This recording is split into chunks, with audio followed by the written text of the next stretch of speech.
ये जो घर घर तिरंगा वाले लोग, नारा देने वाले लोग, कम से कम हमारे किसानों को धान की कीमत कैसे मिलेगी उसकी तैयारी करनी चाहिए। हमारे मुख्यमंत्री जी को नकल भी करना नहीं आता है और नकल के लिए भी अकल चाहिए होती है। हमारी बुआ जी जो बार बार समर्थन दे देती हैं बीजेपी को, बताओ उनके समाज के वाइस चांसलर कितने बैठे हैं देश में। हमें जितनी खुशी 15 अगस्त को होती है, 15 अगस्त को जब अंग्रेज छोड़कर चले गए, भारत आजाद हो गया, लेकिन उससे ज्यादा महत्वपूर्ण भारत के लोगों के लिए 9 अगस्त भी है। और हमारे इतिहास को पढ़ने वाले लोग ये जानते होंगे कि 9 अगस्त उन क्रांतिकारियों को याद करने का भी दिन है जिन्होंने काकोरी में ट्रेन लूट करके लोहे के चने चबा दिए थे। जो इनकी पार्टी है, जिस पार्टी से ये पार्टी चलती है, उसने कभी भी भारत का झंडा नहीं लगाया। बहुत ही पुराने समाजवादी साथी और इसी गांव से निकल करके लगातार समाजवादी पार्टी की मदद करने वाले आदरणीय ओम प्रकाश शर्मा जी, मैं देख रहा हूं बहुत सारे हमारे समाजवादी पार्टी के नेता कन्नौज के जो आपके बीच में जहां जगह पाए हैं वहां बैठे हुए हैं। और इस झुआ गांव में इस कार्यक्रम में उपस्थित हमारे सभी समाजवादी साथी, आदरणीय बुजुर्ग, माताएं, बहनें, नौजवान साथी और पत्रकार बंधुओं, मैं सबसे पहले आप सबका बहुत बहुत धन्यवाद और आभार प्रकट करना चाहता हूं कि मुझे पूरा का पूरा झुआ गांव और आसपास के जिम्मेदार लोग दिखाई दे रहे हैं। और जहां मंच पर मुझे स्वतंत्रता सेनानियों के परिजनों से मिलने का मौका मिला है, मैं उनके परिवारों के सदस्य से मिला भी हूं और मुझे उनका सम्मान करने का भी मौका मिला है। मैं इसके लिए आभारी हूं। और ऐसा गांव जिसने इतने स्वतंत्रता सेनानी दिए हों और ऐसे क्षेत्र में है ये हिस्सा कि जो हमारे लखनऊ के भी पत्रकार आए होंगे वो जानते होंगे कि सड़क पर तो, एक्सप्रेस वे पे तो कहीं उनको झटका नहीं लगा होगा, लेकिन जब इस गांव में स्वतंत्रता सेनानियों के परिवारों से मिलने के लिए आप पहुंचे होंगे तो हो सकता है जब वापस आप जाएं तो कमर का दर्द हो आपको। एक्सप्रेस वे तो आपने देख लिया, बिल्कुल कहीं गड्ढा नहीं दिखाई देगा, लेकिन आप जब इस स्वतंत्रता सेनानियों के गांव में आए होंगे तो 1 मीटर भी आप ऐसा नहीं चल पाए होंगे जहां पर आपको गड्ढा न मिला हो। मैं आज स्वतंत्रता सेनानियों को याद कर रहा हूं। सर्वप्रथम पदम सिंह यादव जी, स्वर्गीय पहुंचीलाल यादव, स्वर्गीय नारायण प्रसाद शर्मा जी, स्वर्गीय रघुनाथ सिंह यादव, स्वर्गीय नथुराम सिंह, स्वर्गीय गिरहेंद्र यादव, स्वर्गीय सूबेदार यादव, स्वर्गीय दीनदयाल, स्वर्गीय शिव सिंह जी, मैं जहां उनको याद कर रहा हूं वहीं उनके योगदान को भी हम लोग भूल नहीं सकते। आज जब पूरा देश 9 अगस्त के दिन तमाम स्वतंत्रता सेनानियों को याद कर रहे हैं, तमाम उन महापुरुषों को याद कर रहे हैं जिनके साहस की वजह से, जिनके परिश्रम की वजह से, जिनके त्याग की वजह से, जिनकी कुर्बानी की वजह से आज हमारा देश आजाद हुआ है। हमें जितनी खुशी 15 अगस्त को होती है, 15 अगस्त को जब अंग्रेज छोड़ करके भारत चले गए, भारत आजाद हो गया, लेकिन उससे ज्यादा महत्वपूर्ण भारत के लोगों के लिए 9 अगस्त भी है। ये 9 अगस्त वो तारीख है जिस दिन भारत की जनता ने और उस समय कांग्रेस पार्टी जो आजादी की लड़ाई लड़ रही थी, उसने ऐलान किया था राष्ट्रपिता महात्मा गांधी जी ने कि भारत छोड़ो, और अंग्रेजों को भगाने का जो संकल्प लिया था, उसी का परिणाम था कि 15 अगस्त 1947 को आजादी मिल गई।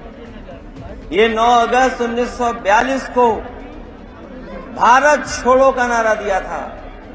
और हमारे इतिहास को पढ़ने वाले लोग ये जानते होंगे कि 9 अगस्त उन क्रांतिकारियों को याद करने का भी दिन है जिन्होंने काकोरी में ट्रेन लूट करके अंग्रेजों को चने के वो लोहे के चने चबा दिए थे।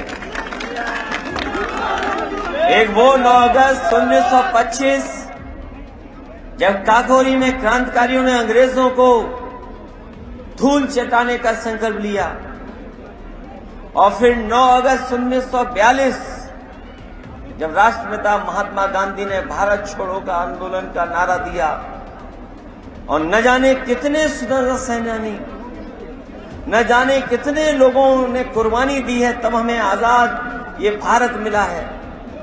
और ऐसे अंग्रेज जिनका कभी सूरज नहीं डूबता था, लेकिन भारत की जनता ने भारत से निकाल करके उनका हमेशा हमेशा के लिए भारत से छोड़ने का काम कराया है। आज झुआ गांव में आकर के मुझे खुशी हो रही है, और एक ऐसा गांव जो पहचान खोते जा रहा था, लेकिन जब से समाजवादियों ने कार्यक्रम तय किया है, अखबारों में छपने लगा कि झुआ गांव कौन सा है। झुआ गांव के उन क्रांतिकारियों के कुर्बानी याद आने लगी है, अखबारों में पूरा छपने लगा। और लखनऊ और दिल्ली में बैठे लोग सोच रहे थे कि हम झुआ गांव में क्यों जा रहे हैं। ये शायद अगर नक्शे पे ढूंढो तो झुआ गांव नहीं मिलेगा, लेकिन अगर बोर्ड की गिनती में ढूंढोगे तो आप लोग पा जाओगे कि ये गांव वो है जो समाजवादियों का गांव है। ये बीजेपी के लोग पहलवान को आगे जाने दो, और तुमसे कहा था दूध लेके आओगे गांव घर से, हमने इनसे कहा जाओ घर से दूध लेके आओ हमारे लिए, ये गुलदस्ता लेकर के आ गए। आने दो पहलवान को। जो इनकी पार्टी है, जिस पार्टी से ये पार्टी चलती है, उसने कभी भी भारत का झंडा नहीं लगाया। ये भारतीय जनता पार्टी राजनीतिक पार्टी है, लेकिन इनकी जो असली पार्टी है,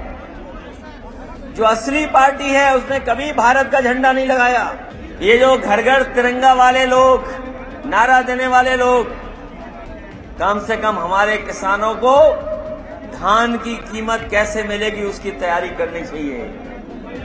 ये घर घर तिरंगा के साथ साथ इन्हें ये भी तैयारी करनी चाहिए कि हर गांव में, हर घर में धान होना है, पैदा होगा धान, इसकी कीमत कैसे दे पाएंगे।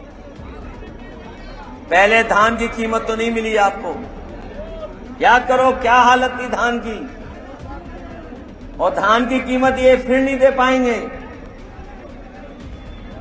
इसलिए हम कह रहे हैं जब घर घर तिरंगा का नारा दे रहे हो तो कम से कम घर घर धान की कीमत भी सही पहुंचा देना।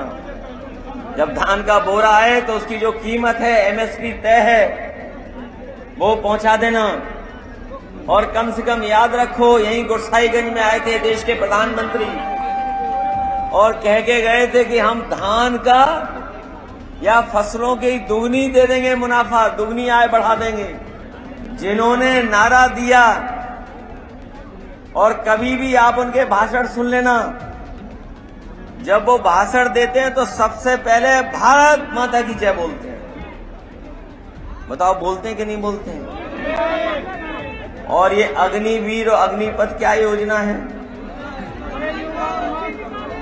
ये अभी तो फौज में आई है टेम्परेरी, ये फौज में आई है टेम्परेरी व्यवस्था। ये जो 2 स्टार लगा के खड़े हैं, इनकी भी टेम्परेरी व्यवस्था हो जाएगी कुछ दिनों में।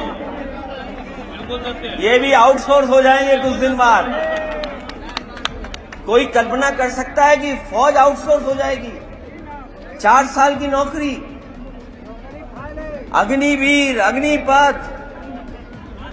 कोई कल्पना कर सकता था कि जो भारत माता की जय कर करके अपनी अब भाषण शुरू करते हो? और ये तो जमाना आजकल मोबाइल का है, गूगल का है। आप तिरवा वाला भाषण सुन लेना देश के प्रधानमंत्री जी का। बताओ, भारत माता की जय बोल करके शुरू किया था कि नहीं शुरू किया था भाषण? और बताओ, अग्निवीर कैसी व्यवस्था दे दी आपकी? आज तो फौज में है व्यवस्था, कल पीएससी में आएगी, पुलिस में आएगी, और सरकारी नौकरियों में तो आउटसोर्स आ ही गया है इंतजाम। ये बात मैं इसलिए कह रहा हूं, 9 अगस्त के दिन जब हमारे लोगों ने भारत छोड़ो का आंदोलन किया, भारत छोड़ो का नारा दिया, तो आज समाजवादी लोग भी नारा दें कि उत्तर प्रदेश से भारतीय जनता पार्टी को भगाने का काम करेंगे। हमारे मुख्यमंत्री जी को नकल भी करना नहीं आता है, और नकल के लिए भी अकल चाहिए होती है। ये आपका एक्सप्रेस वे है, जब नेताजी से उद्घाटन कराया तो आपको याद होगा हवाई जहाज यहां पर उतरे थे, बड़े बड़े हवाई जहाज उतरे थे, और इनकी सड़क पर एक बारिश में गड्ढे हो गए, और अगर हवाई जहाज उतर गया होता तो सड़क खत्म हो जाती वहां। पूरा सड़क बर्बाद हो गई। हमारे और आपके ठेकेदार अगर कभी कोई काम पा जाते हैं तो कभी बुलेरो ले आएंगे, स्कॉर्पियो ले आएंगे, लेकिन बीजेपी के ठेकेदारों ने जिन्होंने सड़क बनाई है वो हवाई जहाज ले आए हैं। यही फर्क है, इसीलिए सड़क नहीं बनी। ये कन्नौज में झहुआ गांव, जिस गांव में हम लोग उपस्थित हैं, यहां के बुजुर्गों का बहुत बड़ा योगदान है। जहां हमारे इतने स्वतंत्रता सेनानियों के परिवार रह रहे हैं, मुझे नहीं लगता इस जिले में कहीं ऐसा गांव भी होगा जहां इतने स्वतंत्रता सेनानी रहे होंगे। कोई गांव नहीं है। आने वाले समय में जब हमें कभी भी मौका मिलेगा तो झहुआ गांव की भी पहचान बनाने का काम हम लोग करेंगे, और इस गांव को जोड़ने के लिए और गांव के लोगों को और आसपास के किसान भाइयों को सुविधा देने के लिए हमें सड़क, बिजली, मकान या और व्यवस्था करनी पड़ेगी। तो हम समाजवादी लोग यहां के लोगों के लिए व्यवस्था करेंगे, ये भी सीधे सीधे विकास से जुड़ जाएंगे। अभी कुछ दिन पहले हम मेडिकल कॉलेज में गए थे। ये हमारे फ्री राशन पाने वाले लोग जानते होंगे कि अगर बीमार होते होंगे तो इनके लिए इलाज नहीं है। राशन फ्री है, इलाज फ्री नहीं है। पहले समाजवादी सरकार में इतना राशन नहीं मिलता था, लेकिन राशन मिलता था, लेकिन इलाज फ्री था आपका। और आज भी वो एम्बुलेंस चल रही होंगी जो समाजवादियों ने चलाई हैं, लेकिन पहले एम्बुलेंस जल्दी आ जाती थी, अब पता नहीं आएगी कि नहीं आएगी, इसका भरोसा नहीं है। लेकिन जब से सरकार भारतीय जनता पार्टी की आई है, आपकी एम्बुलेंस का भी पता नहीं कहां चली गई। पुलिस वालों को भी गाड़ी दी थी 100 नंबर, वो 112 कर दिया, लेकिन अब 100 नंबर मिलाओगे तो पुलिस तो आएगी, लेकिन पुलिस संग में हिसाब भी आपसे करेगी। ये गाड़ियां किसने दी थी बताओ? जिस समय समाजवादी सरकार थी पुलिस ईमानदार थी, लेकिन अब पता नहीं पुलिस को क्या हो गया है। अभी आपने देखा एक भारतीय जनता पार्टी का गुंडा क्या कह रहा था महिलाओं को, देखा क्या कह रहा था? और देखिए 9 अगस्त के दिन पकड़ा उसको। कितना बड़ा अपमान किया है क्रांतिकारियों का। ये बीजेपी के लोग जानबूझ करके 9 अगस्त के दिन पकड़े उसको। इन्हें पता था कहां है वो अपराधी, क्योंकि बड़े बड़े मंत्रियों से उसका संपर्क था, विधायकों से संपर्क था। और लोग तो यहां तक कहते हैं कि मुख्यमंत्री आवास पे बैठे लोग बचा रहे थे। बताओ, जो सरकार बुलडोजर लेकर के चलती हो, जो सरकार कहती हो कि हम जीरो टॉलरेंस रखते हैं कानून व्यवस्था के लिए, वो बताओ क्या भाषा इस्तेमाल कर रहा था उस महिला के लिए। हम और आप कभी वो भाषा इस्तेमाल नहीं कर सकते किसी के लिए, लेकिन बताओ वो बीजेपी का बड़ा नेता क्या भाषा का इस्तेमाल कर रहा था। बताओ, भाषा ऐसी कोई इस्तेमाल कर सकता है महिलाओं को लेकर के? और इनकी सरकार में ऐसे एक नहीं है, न जाने कितने लोग छिपे हुए बैठे हैं। सुना एक मंत्री को सजा मिली, उसके कान में बताया कि सजा मिलने वाली है, वो पूरी फाइल लेके भाग गया। बताओ, कभी ऐसा सुना होगा आपने? कोर्ट में जहां सजा मिलने जा रही हो, पूरी फाइल लेके भाग गया हो। बताओ, सरकार ने बचाया उसको कि नहीं बचाया? न केवल मंत्री फरार है, बल्कि उत्तर प्रदेश वो प्रदेश है जहां पर आईपीएस अभी भी फरार है, अभी भी आईपीएस नहीं पकड़ा गया है। एक ऐसा आईपीएस जिसमें 302 का मुकदमा दर्ज है, वो अभी तक नहीं पकड़ा गया, फरार है। हमारी बुआ जी जो बार बार समर्थन दे देती हैं बीजेपी को, बताओ उनके समाज के वाइस चांसलर कितने बैठे हैं देश में? आप भारत के आसपास देख लो, कुछ मुल्क हैं जहां पर वोट नहीं पड़ता है, सरकार परमानेंट है, और कुछ जगह पर फौज चला रही है देश के लोकतंत्र को। आपके सामने है ऐसे उदाहरण के नहीं? बड़ा पड़ोसी देश जो चीन आपका बार बार हमला करता है, सीमा छीन लेता है, सीमा के अंदर घुस आता है, ये स्वीकार भी नहीं करते उस बात को। बताओ, वहां कोई चुनाव होता है क्या? अगर उसके ऊपर चले जाओ, रशिया में कोई चुनाव होता है क्या?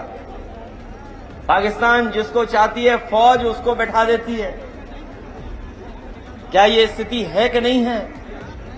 बताओ, पड़े बगल का देश है और म्यांमार उस तरह के आसपास के देश हैं, बताओ वहां क्या चुनाव होता है?